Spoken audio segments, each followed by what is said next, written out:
Падзел Рэчы Паспалітай, як мы ўжо ведаем, скончыўся паглынаннем Беларусі Расеяй і часткова Польшчай.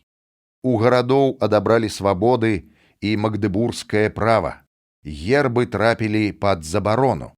Вучыць у школах пачалі па-польску і па-расейску, а Беларусь указам расейскага цара стала называцца северна-западным краем. Аднак беларусы змагаліся. Героямі паўстанняў былі Тадэвуш Касцюшка і Кастусь Каліноўскі. Андрэй Тадэвуш Банавентура Касцюшка, народжаны ў 1794, вярнуўся з Амерыкі падчас падзелу Рэчы Паспалітай, таму ягонай ідэяй стала аднаўленне краіны ў ранейшых межах. Умелы воін і добры лідар, Касцюшка хутка сабраў войска. Цікава, што адным з аддзелаў кіраваў Міхал Клеафас Агінскі. Царыца Кацярына скіравала тады на паўстанцаў армію Суворава. Праз 3 месяцы паўстанне здушылі, ім давялося ўцякаць, а Агінскі напісаў тады знакаміты паланэз «Развітанне з радзімай». Вось гэты.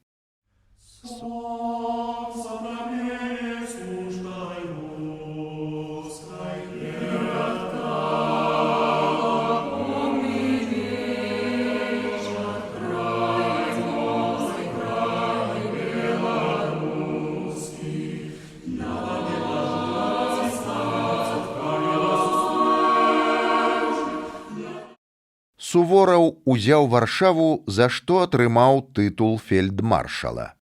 Потым праз Беларусь ішоў на Маскву Напалеон, паўстанцы верылі, што ён паможа аднавіць ВКЛ і запісваліся ў войска. Бітва пад Барадзіно, Напалеон і часткова беларусы па адным баку, Кутузаў і расейскае войска па другім. Напалеон пераапранутым мусіў уцякаць у Парыж, і, падобна, недзе на нашых землях застаўся ляжаць яго залаты скарб. Другім за Касцюшкам стаў Кастусь Каліноўскі, які заклікаў да свабоды Беларусі ад расейскага царызму і быў павешаны маладым у 1864 годзе у Вільні на Лукішаўскім пляцы. Паўстанне Каліноўскага паяднала беларускую шляхту з сялянамі, бо вораг быў агульны. Кастусь звяртаўся да людзей па-беларуску, называў беларусаў дзецюкі. «Тады толькі, народзе, зажывеш шчасліва, калі над табою маскаля ўжо не будзе», пісаў ён ужо з турмы у сваіх лістах з-пад шыбеніцы. Войны і паўстанні адкідалі краіну назад, але ні прагрэсу, ні нацыянальнага духу было не спыніць. У Менску пусцілі вадаправоды конку, па Віцебску пабег трамвай.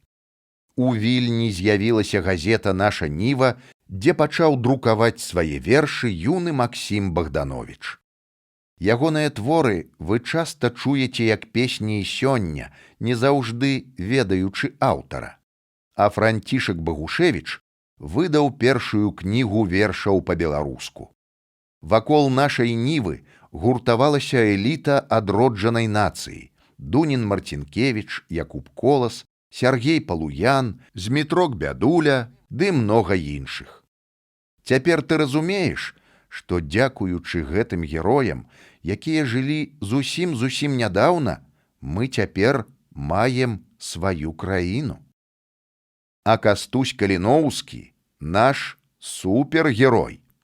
Бо што робяць супергероі? Дзякуючы сваім звышздольнасцям, яны вядуць барацьбу з цёмнымі сіламі і бароняць краіну ад ворагаў, і жывуць вечна. І хоць Каліноўскага казнілі, і доўгі час ніхто не ведаў, дзе ён пахаваны, але зусім нядаўна здарыўся чарговы цуд. Апаўзла замкавая гара ў Вільні, і паказаліся парэшткі паўстанцаў, а першым — Каліноўскага. Быццам гэта была ягоная воля. У 2019 годзе тысячы беларусаў сабраліся ў Вільні, каб урачыста пахаваць свайго героя разам з уладамі Літвы. А ўжо праз год, у 2020, гэтыя ж сцягі заззялі і на вуліцах нашай краіны. Але гэта ўжо зусім іншая гісторыя. Вашая.